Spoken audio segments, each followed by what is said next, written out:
السلام علیکم. نکھاری on line magazine میں خوش آمدید. ماہر اقسم مہاشا قسط نمبر 16.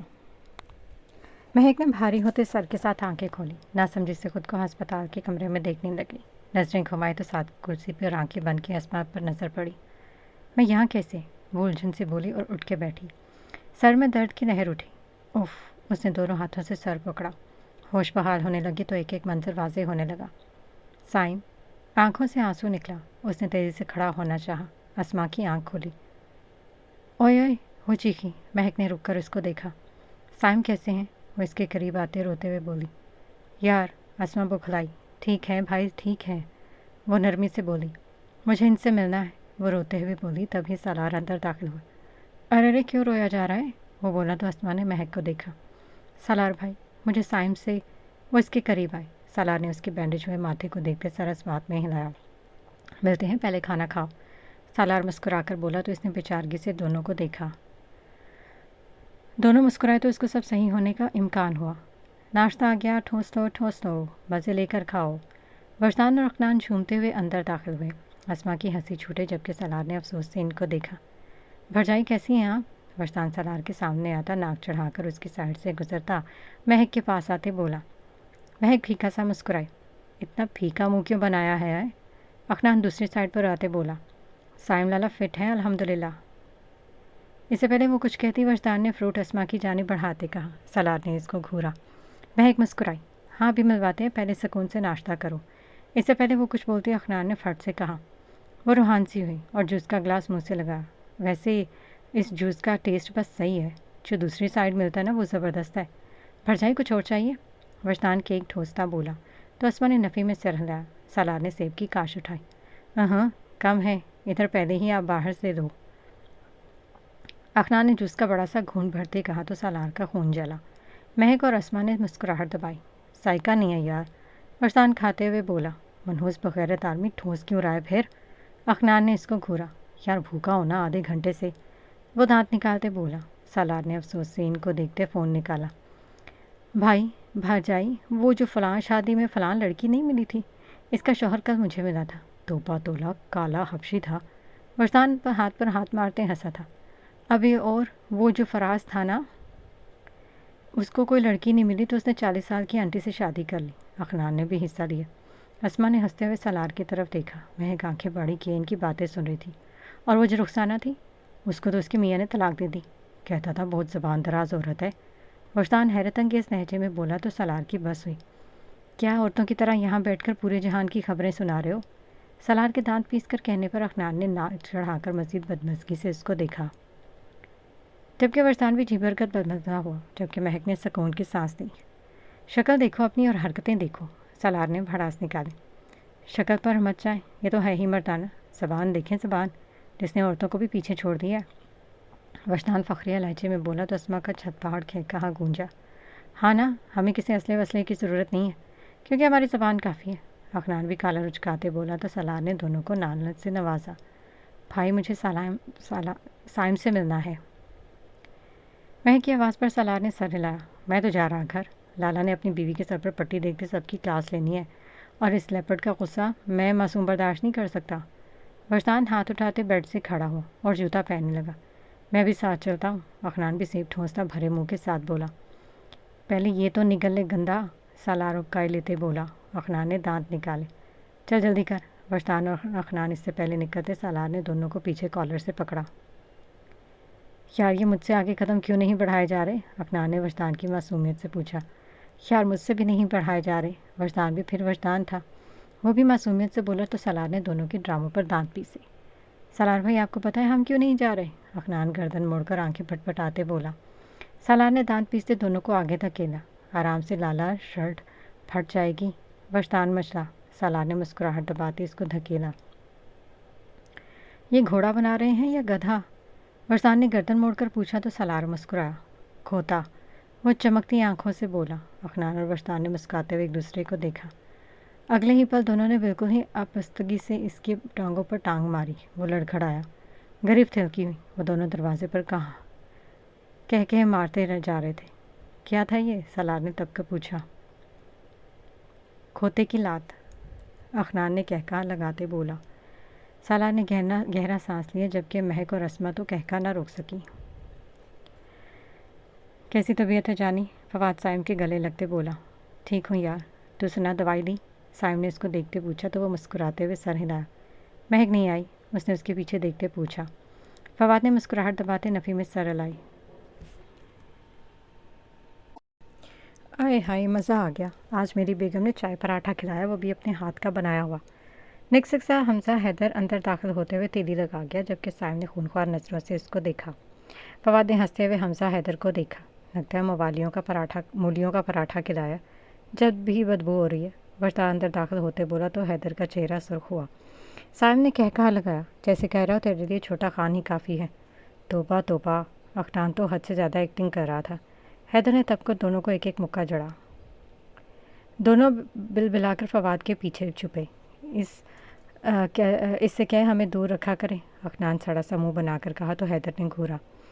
سائم نے ہنستے ہوئے اپنے ہاتھوں پر نظر جمائی۔ سائم خان، سالار کی آواز پر سائم نے مسکراتی نظر اٹھائی۔ نظر اس سے ہوتی اپنے سکونے قلب پر پڑی، سوجی ہوئی آنکھیں، ماتھے پر پٹی۔ ہاں، وہ بے ساختہ بولا اور کھڑا ہونے لگا۔ مہک نے نم آنکھوں سے اس کو دیکھا۔ وہ اس وقت شرٹ لیس تھا، صاف شفاف باڈی پر پیٹ کی جگہ پر سٹیچز واضح تھے۔ وہ روتے ہوئے اس کی جانب بڑھی اور اس کے سینے سے لگی۔ سائم نے درد برداشت کرتے اس کے گرد ہاتھ لپیٹے۔ یہ کیسے ہوا؟ نہیں خیال رکھا نا اپنا؟ نہیں مانی نا اپنے سائیں کی بات؟ وہ اس کے سینے سے لگا، اس کے ماتھے کو دیکھتے اس کے بالوں پر لب رکھتے افسوس سے بولا۔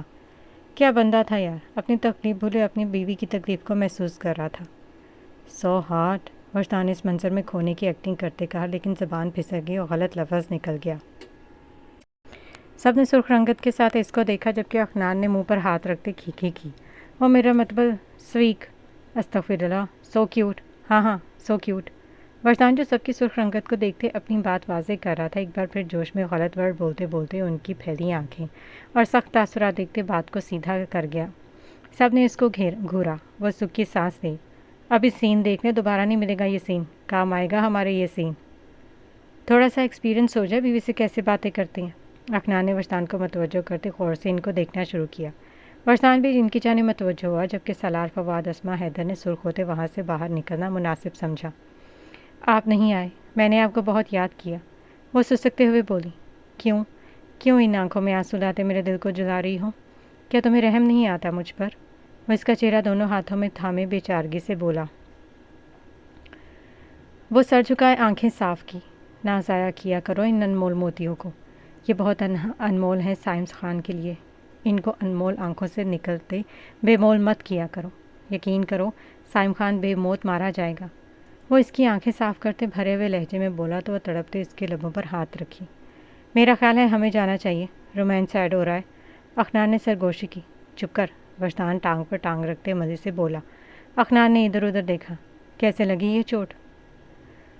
وہ اس کا ہاتھ لبوں سے لگاتے پیار سے بولا۔ آپ کا سن کر مجھے ہوش نہیں رہا تھا، شاید گرنے سے لگ گئی۔ وہ اس کے سٹیچز کو دیکھتے اس پر نرمی سے ہاتھ پھیرتے بولی۔ سائم کے زخموں پر جیسے کسی نے مرہم رکھا تھا۔ خیال کیوں نہیں رکھتی؟ ان سب کو میں پوچھتا ہوں کیسے میری بیوی کا خیال نہیں رکھا؟ بھاگ لے، اخنان کی بات پر وجدان نے کان گھچایا۔ درد ہو رہا ہے؟ مہک نے اس کی آنکھوں میں دیکھتے ہوئے پوچھا۔ اب سکون ہے، وہ مسکرا کر محبت بھرے لہجے میں بولا۔ اس کی آنکھوں پر لب رکھتے اس سے پہلے کہ وہ بے باک حرکت کرتا، وجدان اور اخنان گھبرا کر زور زور سے کھانسے، جبکہ اس سائم اور مہک نے بوکھلا کر ان کو دیکھا۔ مہک شرمندہ ہوئی۔ تم یہاں کیا کر رہے ہو؟ سائم مصنوعی غصے سے بولا۔ انڈے بیچنے آئے ہیں بابا، لوگے؟ اخنان نے چڑھ کر کہا تو سائم نے لب دباتے اس کو گھورا۔ مہک کے لبوں پر مسکراہٹ آئی۔ سائم سب بھولتے اس کی مسکراہٹ میں کھوتے اس کو سینے سے لگایا۔ انڈے لے لو، انڈے، گرما گرم انڈے۔ وجدان اور اخنان زور سے کہکہا لگاتے باہر دوڑے جبکہ سائم بل بلا کر رہ گیا۔ مہک نے دلکش کہکہا لگایا تو وہ بے خود ہوتا اس کو خود سے لگا گیا۔ دعا نے فون اٹھاتے کال ملانی چاہی کہ حورین نے اس کا ہاتھ پکڑ کر روکا۔ دعا نے سوالیہ نظروں سے اس کو دیکھا۔ کوئی ضرورت نہیں کال کرنے کی، میں ٹھیک ہوں، بس وہ ذرا گھر کی یاد آ رہی تھی تو پریشان ہو کر آگے نکل گئی، پتہ نہیں چلا، حورین نے نرمی سے کہا۔ اس لیے تم آدھی رات کو اکیلی نکل گئی، یہ بھی نہیں سوچا ہم کتنے پریشان ہوں گے اور کیا ہو سکتا ہے؟ دعا نے خفگی سے کہا۔ یار غلطی ہو گئی، وہ مسکرا کر بولی۔ آئندہ ایسے مت کرنا ہو رہی آپ ہی، کسی بھی مصیبت میں پھنس سکتی تھی آپ. میں وجدان کو بلا رہی ہوں. دعا نے گہرا سانس لے کر کہا. میں نہیں جا رہی. پاگل، اس کی شادی ہے آج، حورین نے کہا تو دعا نے اس کو گھورا. اپنی دوست کو مناؤ، وہ سخت ناراض ہے. دعا نے اٹھتے کہا. جی نہیں. اندر آتی مسکان تلخ لہجے میں بولی. دعا نے مسکراتے ہوئے بیسٹ آف لک کا کہا اور باہر نکل گئی. مسکان، حورین نے اس کو پکارا لیکن وہ انسنی کر گئی. یار، حورین نے اس کو پھر سے پکارا. وہ اٹھی اور اس کو گلے سے لگایا. سوری یار، سوری، میں بھٹک گئی تھی. آئندہ نہیں کروں گی نا. سوری، حورین نے مسکراتے ہوئے نرم لہجے میں کہا. وہ اس کی معصومیت پر پگھل گئی. قسم سے اب کوئی پرانی بات نہیں، اب بس تم اور تمہاری شادی امپورٹنٹ ہے. قسم سے اب کچھ نہیں کروں گی. وہ پھر سے بولی تو مسکان نے اس سے علیحدہ ہو کر اس کو دیکھا، پھر اس کے منہ پر تھپڑ مارا. حورین کا منہ کھلا. آئندہ ایسے کرنے کا سوچا تو ایسے 10 تھپڑ ماروں گی. وہ مصنوعی غصے سے بولی تو وہ کہا لگاتے اس کے گلے سے لگی. اب ایسا نہیں کروں گی. حورین مسکرا کر بولی تو وہ بھی مسکرائی. وشال بیٹا، مجھے تم سے کچھ ضروری بات کرنی ہے.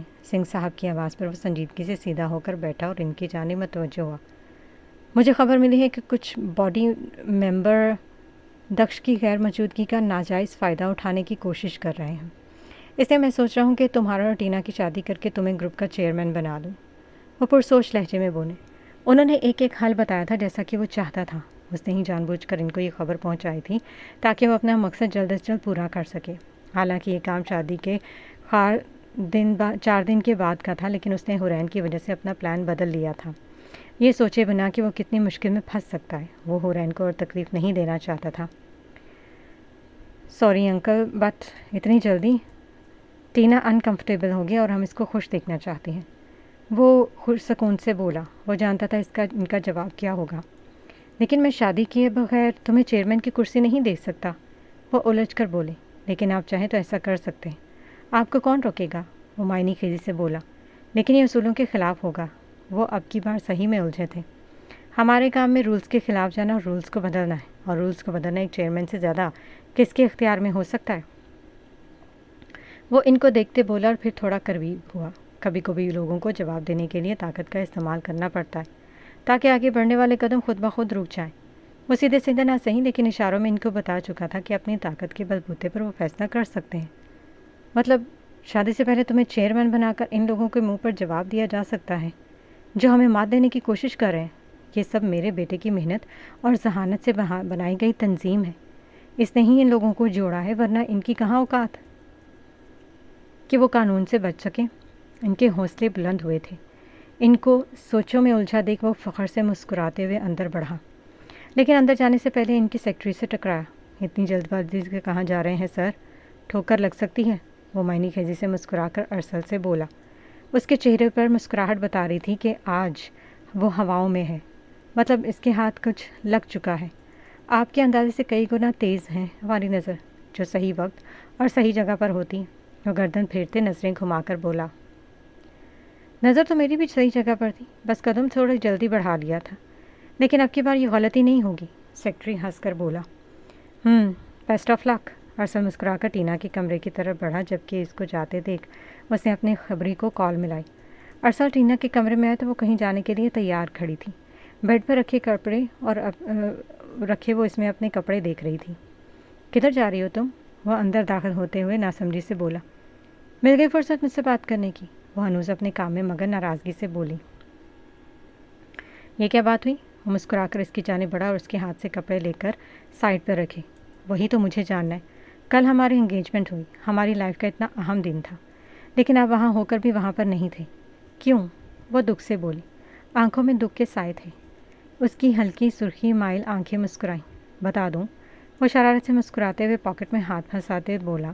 اس نے اس کی مسکراہٹ کو دیکھا. اگر آپ کو تکلیف نہ ہو تو بتا دو تاکہ میں بھی جان لوں. وہ اس کی مسکراہٹ دیکھتے اپنا غصہ زائل ہوتے دیکھ منہ پھیر کر بولی. کل ایک پرنسس نے ہمیں اپنے حسن کے جادو میں قید کر کے کانشنس کر دیا تھا. وہ میں نامحسوس طریقے سے اپنے کان میں لگے بلوٹوتھ کو صحیح کرتے رازداری سے بولا. ٹینا نے سانس روک کے اس کو دیکھا. اس کا بات کرنا، اس کا انداز، اس کی مسکراہٹ سب بہت خوبصورت تھا. کیا یہی وجہ تھی جو اس سے متاثر ہوئی تھی؟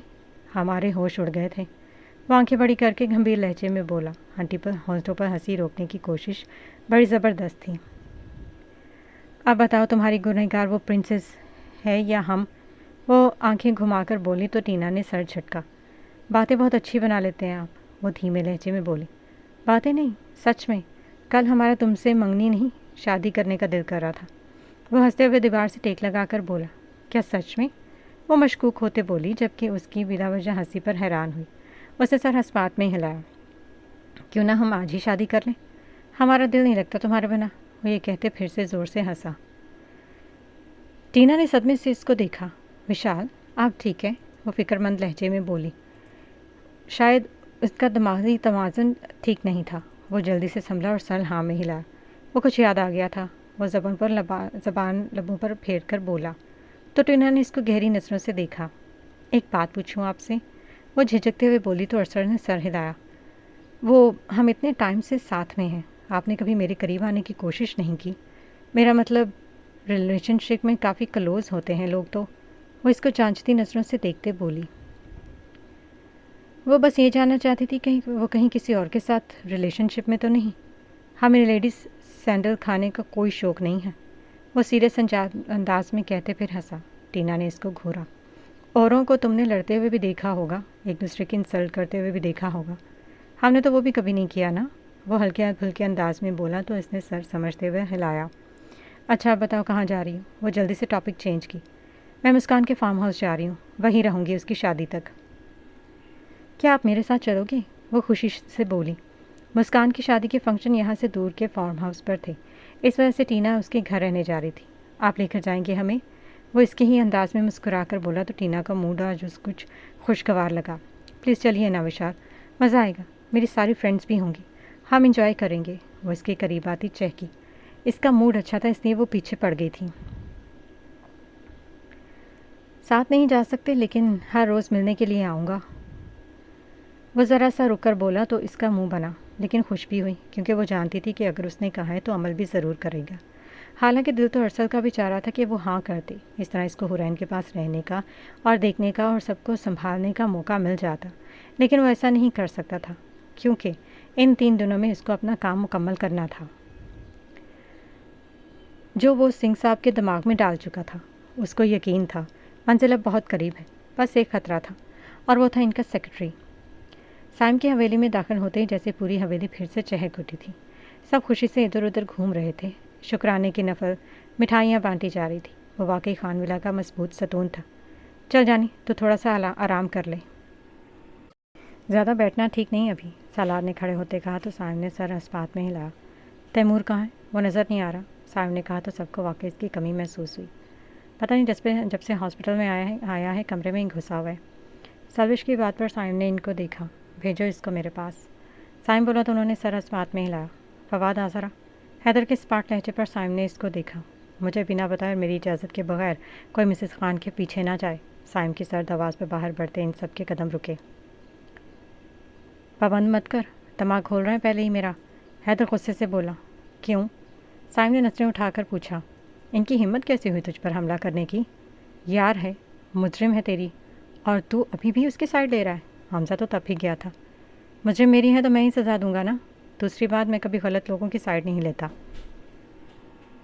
ابھی فی الحال کچھ بھی نہ کرو اور ان کو یہ یقین دلاؤ کہ سائم خان مر چکا ہے۔ وہ گہری سانس لیتا بولا تو سب نے حیرت سے اس کو دیکھا۔ بھائی اب سچے آنسو کیسے لائیں اور بین کیسے کریں؟ آخران کو آنسوں کی فکر ہوئی۔ اب یہ آنسوؤں کے لیے گلیسرین اور بین وہ ڈرامے دیکھ لیں گی، قسمیں عورتیں بہت اچھا بین کرتی ہیں۔ ہائے میرا گھر والا چلا گیا، وجدان نے کہنے کے ساتھ آخر میں ناک سے آواز نکالتے سینے پر 2 ہتھڑ مار کر کہا تو ان سب کا کہا بے ساختہ تھا۔ افسوس کا مقام ہے تمہارے لیے، مرد ہو کر عورتوں والی حرکتیں۔ فواد خان نے کلس کر کہا، لے بھائی، عورت کے پیٹ سے عورت کی حرکت پر فدا بندہ، ہمیں افسوس کرنے کا کہہ رہا ہے عورت والی حرکتوں پر۔ اخنان نے کیسے نہ جواب دینا تھا، اخنان کیسے نہ جواب دیتا۔ سالار خان نے کھانسی کی جبکہ فواد تب کا رہ گیا۔ ہو گیا ڈرامہ، اب دفعہ ہو جاؤ، حیدر نے غصے سے کہا۔ گانے کے بغیر ڈرامہ نہیں ہوتا لالا، اور گانا دل کرے چو چا چی وہ والا ہو تو قسمیں چس آ جاتی ہے، وجدان معنی خیز سے کہتے کمر مٹکا کر بولا تو حیدر نے سرخ چہرے کے ساتھ لب بھینچے جبکہ اخنان نے کہا لگایا، یہ چونچا گانے والی بات ہر تیری بولتی بند کیوں ہو جاتی ہے؟ سالار نے تیکھی نظروں سے حیدر کو دیکھتے پوچھا۔ نہیں تو، حیدر نے زبردستی مسکراتے ہوئے کہا، بات نہیں بتا سکتی کیونکہ بات ہے رسوائی کی، وہ دونوں چلائے تو حیدر نے ان کی طرف قدم بڑھائے۔ بھاگ لالے، وجدان چلاتے ہوئے باہر بھاگا اور ساتھ میں عقنان بھی۔ بول تو اب، حیدر اب سائم کی طرف متوجہ ہوا جو ہنس رہا تھا۔ بس کریں یہ سب، بہت ہو گیا کھیل، چھوڑ دیں آپ لوگ یہ کام، مہک اندر آتے ہوئے غصے سے بولی۔ کیا ہو گیا بیگم؟ سائم نرمی سے بولا۔ کیا فائدہ ہے ایسے کام کا جس میں آپ کو جان کا خطرہ ہو؟ آپ اب کوئی ایسا کام نہیں کریں گے، ختم آج سے لیپرڈ۔ وہ سختی سے بولے تو سائم نے کان کھجایا اور ہاتھ کے اشارے سے ان سب کو جانے کا کہا۔ تینوں مسکراتے باہر نکلے۔ ادھر آ، وہ مسکرا کر بولا۔ نہیں، پہلے آپ وعدہ کریں دوبارہ یہ سب نہیں کریں گے، وہ ضد بھرے لہجے میں بولی۔ تم چاہتے ہو میں وہاں پر آؤں؟ سائم اٹھتے ہوئے بولا تو وہ اس کو گھورتے جلدی سے اس کے پاس آئے۔ سائم مسکراتے ہوئے اس کے ہاتھ تھامے۔ کیوں اتنا غصہ؟ وہ محبت سے پوچھ رہا تھا۔ میں آپ کو نہیں کھوج سکتی، آپ کے ان کاموں کی وجہ سے لوگ آپ کی جان کے پیچھے پڑے ہیں، وہ نم لہجے میں بولی۔ اوہ، سائم نے مسکراتے ہوئے اس کے ماتھے پر لب رکھی۔ جان اس خدا کے ہاتھ میں ہے میری سکون رقصم، جب تک میرا رب نہیں چاہے گا کوئی کچھ نہیں کرے گا، اور ایک نہ ایک دن تو سب کو لوٹنا ہے، تو کیوں نہ اس زندگی جو اچھے کاموں میں لگا کر شہادت کا رتبہ پایا جائے۔ وہ اس کے چہرے کو دونوں ہاتھوں میں تھام کر سمجھانے لگا۔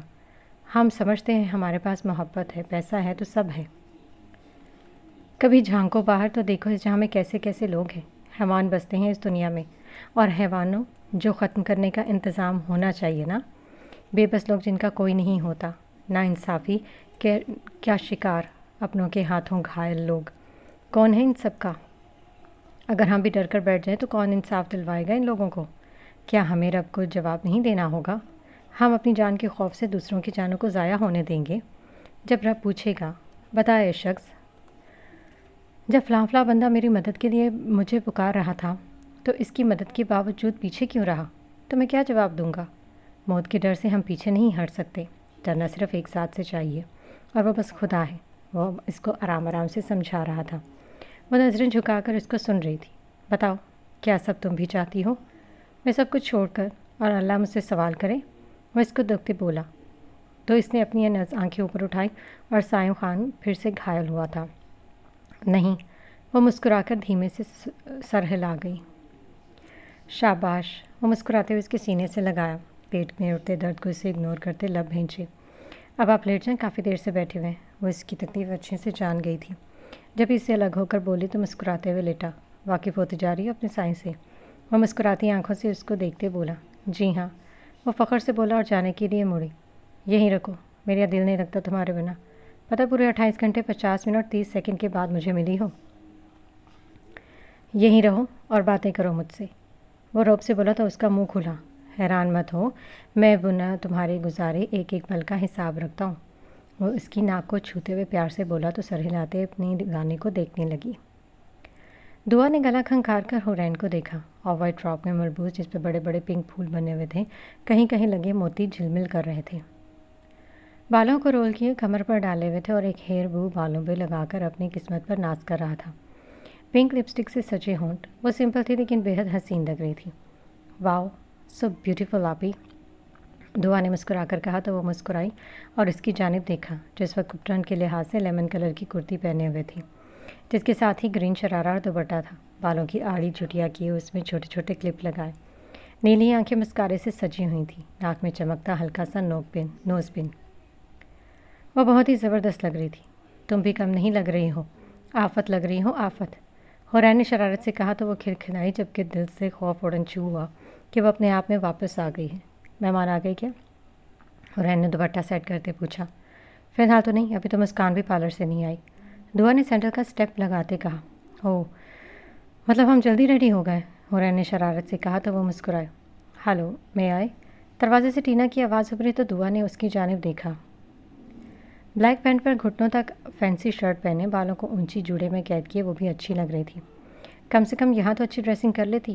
ہورین کی بڑبڑاہٹ پر دعا نے ہنسی دباتے اس کو آنکھیں دکھائی۔ اس نے دانت نکالے اور ٹینا سے ہاتھ ملاتے اس کو اندر بلا چکی تھی۔ یو لک اینجل، وہ دونوں کو دیکھتے پسندیدگی سے بولی۔ شکریہ، دعا نے مسکرا کر کہا۔ مسکان کب تک پہنچے گی؟ ہورین نے گہری سانس لیتے اس سے پوچھا۔ یہ الگ بات تھی وہ جب جب اس کو دیکھتی تھی بیتے لمحوں کی یاد تازہ ہوتی تھی، لیکن وہ اب ان کو پریشان یا دکھ نہیں دینا چاہتی تھی۔ ویسے بھی جب وہ خود ان سے اظہار نہیں کر رہا تھا تو وہ کیوں بار بار اس کے آگے بھیک مانگتے خود کو بے مول کر رہی تھی۔ Only 30 minutes. اس کا ہیئر اسٹائل رہ گیا تھا۔ ٹینا نے فون چلاتے جواب دیا تو حورین نے سر ہلایا اور وہاں سے ہنستے کھڑکی کی طرف آئی۔ دعا نے عاد خان کا کال دیکھتے ایکسکیوز کی اور سائڈ پر ہوتے کال میں مصروف ہوئی۔ ٹینا نے کندھے اچکائے اور فون میں گھسی۔ وشال نے مسٹر سنگھ کے ساتھ چلتے چلتے ہر طرف عقاب کی سی نظریں گھمائی اور نامحسوس طریقے سے کان پر لگے بلوٹوتھ بڈ کو چھوڑا اور کوٹ کے بٹن پر لگے کیمرے کو دیکھا اور دھیما سا مسکرایا۔ Everything is ready major. اس کے کان میں آواز گونجی تو ہلکا سا کھانسا، اور یہ کھانسی اس کے کوڈ ورڈ کا حصہ تھی، جس کا مطلب اپنا کام ٹھیک سے کرنا۔ مسٹر سنگھ نے ایک نظر وہاں کھڑے کارڈ پر ڈالی اور وشال کی جانب مڑے۔ اس نے چاروں طرف کا جائزہ لیا۔ مسٹر سنگھ کو خود کی طرف دیکھتے وہ سیدھا ہوا۔ خیریت؟ کیا دیکھ رہے ہو؟ انہوں نے اس کی سرد آنکھوں میں جھانکا۔ It's very amazing place uncle, ہمیں یقین نہیں آ رہا۔ وہ سنبھلتے ہوئے بولا تو وہ دھیما سا مسکرائے۔ یہ ہمارے آرگنائزیشن کی خفیہ جگہ ہے، سب گروپ ممبر ادھر ہی اکٹھے ہوتے ہیں، یہ کوئی عام جگہ نہیں ہے، یہاں اربوں خربوں کا اسلحہ اور ڈرگ موجود ہے۔ انہوں نے فخریہ لہجے میں بتایا تو وہ زبردستی مسکرایا۔ اگر یہاں پولیس آ گئی؟ وہ سنجیدگی سے بولا، آج تک یہاں پر کوئی پرندہ بھی نہیں پہنچ پایا ہے۔ اور تم پولیس کی بات کرتے ہو؟ یہ ناممکن ہے، وہ مغرور لہجے میں بولے تو وہ کھل کر مسکرایا، عجیب سی مسکراہٹ۔ ایک میجر ان کے بیچ میں گھستے ان کی جڑوں کے نزدیک پہنچ گیا تھا اور وہ کہہ رہے تھے کہ یہ ناممکن ہے۔ اس نے سر جھٹکا۔ اب تو میں اپنے گروپ کے اہم ترین لوگوں سے ملاتا ہوں۔ وہ ایک راہداری سے آ کر رکے تو وشال نے کوٹ درست کرتے ان کے پیچھے ان کے کمرے میں قدم رکھا۔ وہ کمرہ تھا یا ایک بڑا سا ہال، اس کا اندازہ لگانا مشکل تھا۔ ایک سربراہی کرسی خالی تھی جبکہ ہر کرسی پر کوئی نہ کوئی شخص براجمان تھا۔ ایسے ہی کئی اشخاص تھے جو دنیا کے سامنے نیک و پارسا اور ملک کے وفادار تھے، لیکن اس وقت وہ اس آرگنائزیشن کا حصہ بنے اپنے ناپاک عزائم کے ساتھ بیٹھے شیطان لگ رہے تھے۔ وشال کو اپنا دماغ گھومتا ہوا محسوس ہوا۔ اس نے بمشکل مٹھیاں بھیجتے خود پر ضبط کیا۔ پرنام، امید ہے آپ سب خیریت سے ہوں گے۔ مسٹر سنگھ نے وہاں بیٹھے 200 لوگوں کو مخاطب کیا۔ سنگھ صاحب، دکش صاحب کو واپس بلایا جائے، یہ آرگنائزیشن بنا چیئرمین کے کب تک چلے گی؟ ایک شخص نے اپنا آواز اٹھائی۔ باقی سب نے بھی ہاں میں ہاں ملائے۔ دکش صاحب کو ایسے بنا بتائے جانا زیب نہیں دیتا، ایسے ہماری آرگنائزیشن کو بہت نقصان ہو سکتا ہے۔ دوسرا بولا تو انہوں نے ہاتھ اٹھا کر سب کو خاموش کروایا۔ وشال کی نظریں سب کو دیکھ رہی تھیں۔ کتنے ہی شریف لوگ بنے وہاں شیطان کے روپ میں موجود تھے، غدار۔ وہ زیر لب بولا، میں نے آپ لوگوں کو اس لیے اکٹھا کیا ہے۔ وہ اس وقت کہاں ہے یہ تو میں نہیں جانتا، لیکن ہم سب کو بچانے کے لیے پولیس سے چھپا ہوا ہے۔ اس وقت اس سے رابطہ ہمارے ساتھ ساتھ اس کو بھی خطرے میں ڈال سکتا ہے، اس لیے میں نے سوچا جب تک وہ واپس نہیں آ جاتا میں ایک نیا چیئرمین اس آرگنائزیشن کو سونپ کر بے فکر ہو جاؤں۔ انہوں نے سنجیدگی سے کہا تو سب نے ان کو غور سے دیکھا۔ نیا چیئرمین کیا مطلب؟ کیا آپ کی نظر میں کوئی ایسا قابل اعتماد شخص ہے، یا پھر ہماری ہی گینگ سے کوئی نہ کوئی شخص بیٹھے گا؟ ایک موٹا سا شخص بولا تو وہ مسکرائے۔ یہ ہے میرا داماد اور ایک ذہین و فطین انسان۔ اس نے مجھے 1 مہینے میں اتنا فائدہ پہنچایا اور میری حفاظت اپنی جان سے بڑھ کر کی۔ میرے لیے اس سے بڑا قابل اعتماد شخص اور کوئی نہیں ہے۔ یہ میرے لیے میرے بیٹے کی طرح ہے، اس لیے میں آج سے اس کو اس آرگنائزیشن کا اہم حصہ بناتا ہوں اور چیئرمین کی کرسی اس کو دیتا ہوں۔ انہوں نے جلدی سے بات ختم کی اور اس کے اندازے کے مطابق سب کے چہرے پر ناگواری واضح تھی۔ مسٹر سنگھ اپنی جگہ پر کھڑے ہوئے اور اس کو بیٹھنے کا اشارہ کیا۔ وہ کوٹ درست کرتے سر جھکاتے سیٹ پر بیٹھا اور سب کے ناگوار چہروں پر نظر جمائی۔ یہ کیسے ہو سکتا ہے سنگھ صاحب؟ ایک شخص ناگواری سے بولا۔ ہاں بالکل، 1 مہینے پرانے لڑکے کو کیسے چیئرمین بنا سکتے ہیں؟ ایک اور آواز ابھری۔ یہ ہمارے اصولوں کے خلاف ہے سنگھ صاحب، آپ ایسے کسی کو چیئرمین نہیں بنا سکتے۔ یہ آپ کا داماد ابھی بنا نہیں ہے اور اتنے ینگ نوجوان کو چیئرمین پر کرسی دینا ٹھیک نہیں ہے۔ ایک شخص بپھر کر بولا۔ اس نے اسپاٹ نظروں سے ان سب کو دیکھا۔ مسٹر سنگھ پریشان ہوئے۔ یہ سب اتنا آسان نہیں تھا جتنا وہ سمجھ رہے تھے۔ تو آپ لوگ اپنے باس کے فیصلے کے خلاف جائیں گے؟ وہ بھاری آواز میں بولا۔ لڑکے تم چپ رہو، ہم جو کریں وہ ہمارے لیے بہتر ہے، وہ شخص غصے سے بولا تو وشال نے جیب سے گن نکالتے ان کی کھوپڑی میں ٹھگ سے فائر کیا۔ سب کو جیسے سانپ سونگ گیا۔ وشال نے کرسی کو ٹیبل سے تھوڑا پیچھے کی جانب کیا، ٹانگ پر ٹانگ رکھی اور ایک ہاتھ کو کرسی کے ہتھے پر رکھا جبکہ دوسرے ہاتھ میں پسٹل گھماتے وہ کرسی سے ٹیک لگاتے ہلکا ہلکا جھومتے ان کے چہرے دیکھنے لگا جہاں رنگت اڑی ہوئی تھی۔ کسی اور کو اعتراض ہے تو سامنے آئے، وہ پسٹل کو صاف کرتے اس پر پھونک مارتے بولا، لیکن وہاں کسی کے منہ سے آواز نہیں نکلی۔ مسٹر سنگھ مسکرائے۔ اس نے ایک نظر سب کو دیکھا۔ آج سے آپ ہمارے نئے باس ہیں۔ وہ کھڑا ہوتے پسٹل کو ٹیبل پر رکھتے دونوں ہاتھوں کو ٹیبل پر جمائے تھوڑا سا جھک کر بولا تو ان سب نے دل پر پتھر رکھ کر سر ہلایا۔ اتنا تو وہ جان گئے تھے یہ خڑوس اور سر پھرا ہے۔ پہلی بات یہ کہ ہمیں دھوکہ اور دھوکہ دینے والوں سے نفرت ہے۔ دوسری بات ہمیں مال اور کام دونوں وقت پر چاہیے ہوتا ہے۔ غلطی اور تاخیر کی صورت میں ہماری زبان نہیں گن چلتی ہے۔ اور تیسری ایک اہم بات، ہمیں مسٹر سنگھ اور ان کا بیٹا سمجھنے کی غلطی مت کرنا، کیونکہ ہم وشال رحم دل ہیں لیکن ان کے لیے جو رحم کے حقدار ہوں۔ اس لیے یہ 2 نمبری، آدھا مال ہڑپ کر جانا، پیسوں میں ہیرا پھیری، یہ ہمارے ساتھ نہیں چلے گی۔ وہ گہری نظروں سے ان سب کو دیکھتے بولا تو کافی لوگوں کے رنگ اڑے، کچھ گھبرائے۔ مسٹر سنگھ نے حیرت سے اس کو دیکھا۔ کیا وہ اب تک دھوکہ کھاتے آ رہے تھے؟ ان کے آرگنائزیشن کے ممبرز ان کے ساتھ 2 نمبری کر رہے تھے۔ وہ افسوس سے سر ہلایا، لیکن اگلے ہی پل ان کو فخر ہوا کہ اس کو چیئرمین بنا کر بہت ہی زبردست کام کر گئے ہیں۔ امید ہے آپ سب لوگوں کو ہماری بات سمجھ آ گئی ہوگی۔ اب ہم دوبارہ کوئی بات نہیں دہراتے۔ جس کو اعتراض ہے تو وہ کھڑا ہو کر بول سکتا ہے۔ وہ ٹیبل سے کھڑا ہوتے گن اٹھاتے اس کو گھماتے دیکھ کر بولا۔ تاثرات یہی بتا رہے تھے کہ جو بھی اعتراض کے لیے کھڑا ہوگا وہ اس کی بندوق کا نشانہ بنتے جہنم جائے گا۔ کسی کو کھڑا ہوتے نہ دیکھ کر مسٹر سنگھ مسکرائے، اس کا کندھا تھپتھپایا۔ مجھے یقین ہے کہ تم اس آرگنائزیشن کو بہت اچھے سے سنبھالو گے۔ ان کی بات پر پرسرار ہنسی ہنسا۔ اس کو اب ہم ایسے سنبھالیں کہ جیسے سب دیکھتے رہ جائیں گے۔ وہ معنی خیزی سے بولا تو انہوں نے اس کے لہجے پر دھیان نہ دیتے ہوئے اس کو گلے سے لگایا، جبکہ اس نے سنجیدگی سے ان کے گرد ہاتھ باندھے۔ دماغ حرین کی جانب چلا گیا۔ ان کا سیکرٹری آج ان کے ساتھ نہیں تھا اور یہ چیز ان کو بہت زیادہ کھٹک رہی تھی۔